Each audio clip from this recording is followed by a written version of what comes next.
Peggy 18.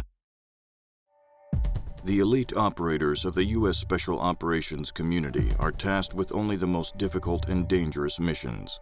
The subject featured in the following interview operated within this community and acted as a consultant on the development of Medal of Honor. Their identity has been concealed for security purposes.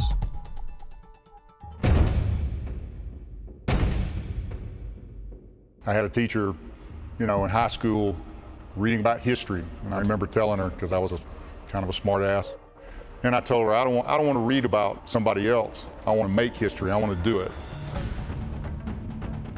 The kind of character traits that a Tier 1 guy needs to possess: obviously the physicality. He's got to be in good shape. He doesn't have to be the strongest guy, but he's got to be a guy that probably is well above average. Intelligence-wise, they got to be smart guys. In the big Army, you're more of a hammer. It's a large instrument. When you start talking about the Tier 1 elements, it's much more of a scalpel approach.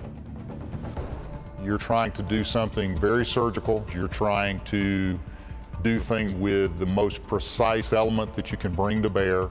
And a lot of times that can be just a single Tier 1 operator. No telling what he had to do to get to that point so that he could go through that door, so that he could confront a guy with a gun who wants to kill him.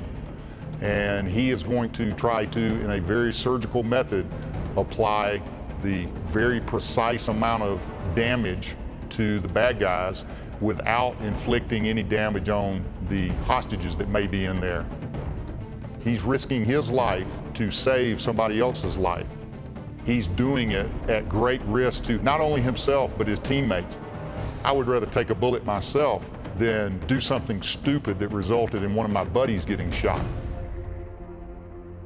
I wish that the public in general could have an understanding of what guys do. Not just what they do operationally, but what they sacrifice for years and years and years in order to be the guy who is at the tip of the spear. For me, I'm not a very sociable person, to be quite honest. Ask my wife. I don't consider a lot of people friends. But if you're any innocent person that's in harm's way, we wanted to be the guys that came and tried to do their best to stop the bully.